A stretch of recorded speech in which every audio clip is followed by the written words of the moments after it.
There were very few museums. كان يوجد متاحف قليلة جدا until the 18th century، حتى القرن الثامن عشر. So the early travelers، لذلك المسافرون الأوائل viewed paintings، كانوا يروا اللوحات sculptures، تماثيل منحوتة and other treasures وكنوز أخرى in private collections، في مجموعات خاصة. Unlike many modern day tourists، على عكس سائحين كثيرين الحاليين، who are most likely، من المحتمل to leave with souvenirs، أن يغادروا بهدايا تذكارية of questionable taste. A mini Eiffel Tower، برج إيفل صغير. maybe or an I loved Rome t-shirt أو تيشيرت I love Rome، أنا أحب روما. grand tourists returned home with crates of books، السائحون الذين كانوا يأخذون الجولة الكبرى كانوا يرجعون بكتب paintings، لوحات sculptures، تماثيل منحوتة and items of cultural interest، وأشياء من الاهتمام الثقافي.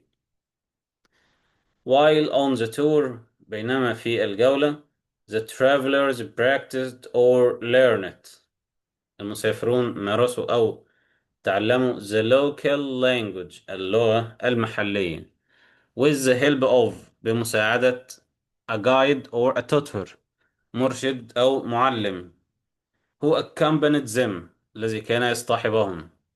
these tutors were known as peer leaders، هؤلاء المعلمون كانوا يعرفوا كقائد الجولات.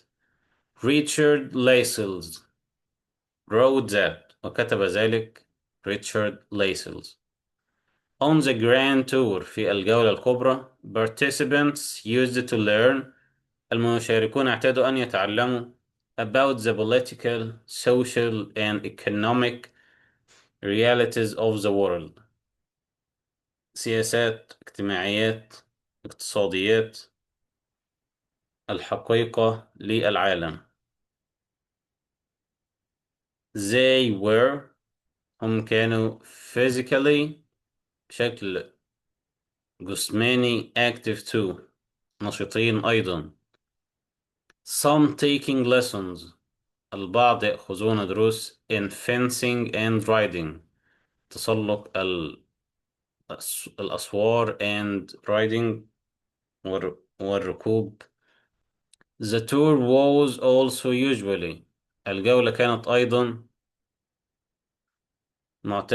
معتاد بشكل معتاد the final stage of an architect's education، لتعليم المهندس المعماري. during which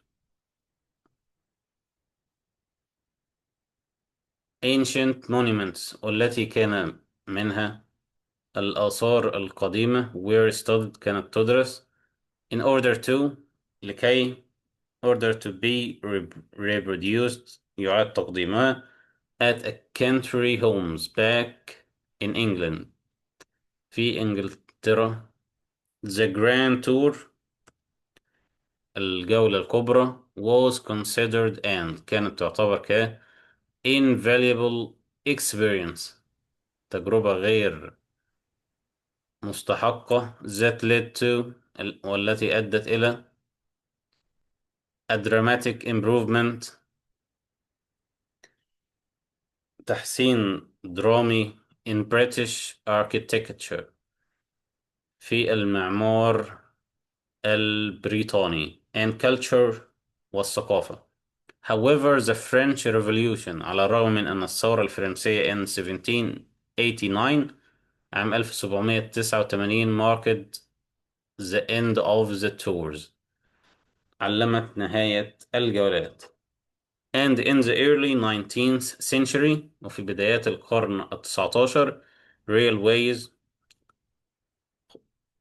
خطوط السكك الحديد totally بشكل كامل changed the face of tourism غيرت وجه السياحة and travel across the continent والسفر عبر القارة.